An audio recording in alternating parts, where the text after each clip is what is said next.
Sahabat setia Kowori yang dikasihi Tuhan, Shalom. Hari ini adalah Rabu 28 Desember 2022, hari keempat dalam oktav Natal. Kita merayakan pesta kanak-kanak suci martir. Di gereja kelahiran Bethlehem terdapat beberapa kapel.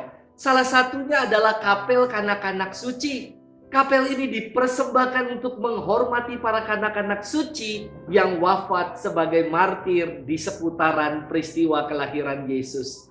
Herodes yang mendengar kabar bahwa telah lahir seorang raja bagi Israel menjadi marah dan gelap mata. Ia memerintahkan pasukannya untuk pergi ke Bethlehem dan membunuh bayi-bayi di bawah umur 2 tahun. Tanpa peduli dengan ratap tangis para ibu, Algojo Herodes membunuh semua kanak-kanak di daerah Bethlehem.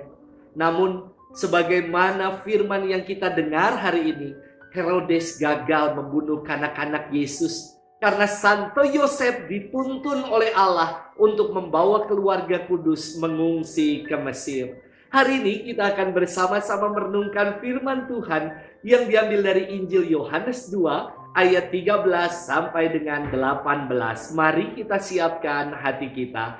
Haleluya, haleluya, haleluya. Allah Tuhan kami, Engkau kami puji dan kami muliakan. Kepadamu barisan para martir berkorban dengan mempertaruhkan nyawa. Haleluya, haleluya, haleluya. Tuhan bersamamu dan bersama rohmu. Inilah Injil suci menurut Matius. Dimuliakanlah Tuhan. Setelah orang-orang Majus yang mengunjungi bayi Yesus di Bethlehem itu pulang, tampaklah malaikat Tuhan kepada Yusuf dalam mimpi. Malaikat itu berkata, "Bangunlah, ambillah anak itu serta ibunya, larilah ke Mesir dan tinggallah di sana sampai aku berfirman kepadamu, karena Raja Herodes akan mencari anak itu untuk dibunuh." Maka Yusuf pun bangunlah. Malam itu juga diambilnya anak itu serta ibunya, lalu menyingkir ke Mesir dan tinggal di sana sampai Herodes mati. Hal itu terjadi supaya genaplah yang difirmankan Tuhan lewat nabinya, "Dari Mesir kupanggil anakku." Ketika Herodes tahu bahwa ia telah diperdayakan oleh orang-orang Majus itu, sangat marahlah ia. Lalu ia menyuruh membunuh semua anak-anak di Bethlehem dan sekitarnya, yaitu anak-anak yang berumur 2 tahun ke bawah, sesuai dengan waktu yang dapat diketahuinya dari orang-orang Majus itu. Dengan demikian genaplah firman yang disampaikan oleh Nabi Yeremia. Terdengarlah suara di Rama, tangis dan ratap yang amat memilukan. Rahel menangisi anak-anaknya dan ia tidak mau dihibur sebab mereka tidak ada lagi.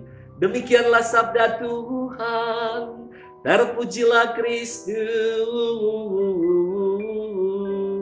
Sahabat setia Kowori yang dikasihi Tuhan, Shalom. Suatu kali dalam upacara adat di tanah Papua, puluhan ekor babi dikorbankan.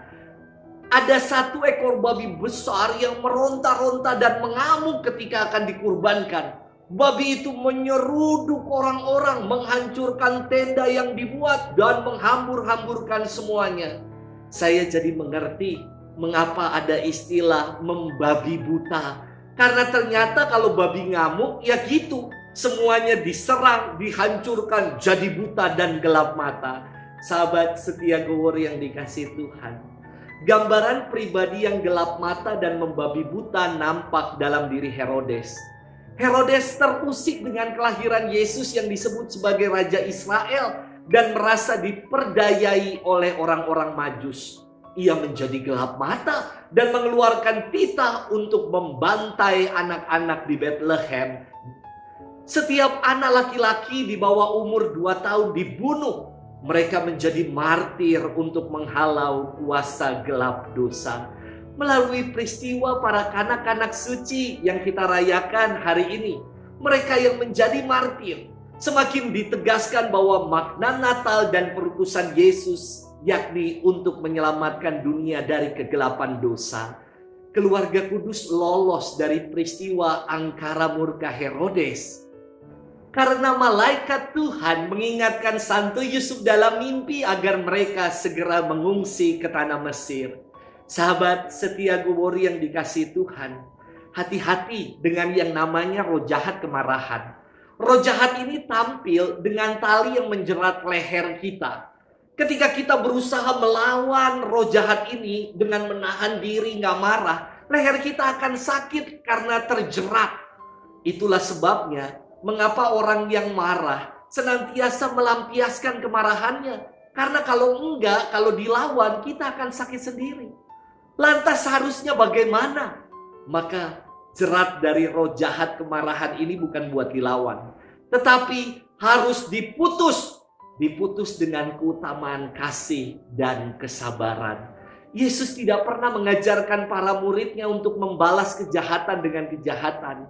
Ia selalu mengajarkan keutamaan kasih. Bahkan ia sendiri mendoakan para algojo yang mendera dan menyalibkannya. Mari kita lawan roh jahat angkara murka yang membuat orang menjadi gelap mata dan membabi buta dengan keutamaan kasih dan kesabaran. Selamat bermenung dan Tuhan memberkati kita selalu dalam nama Bapa dan Putra dan Roh Kudus. Amin.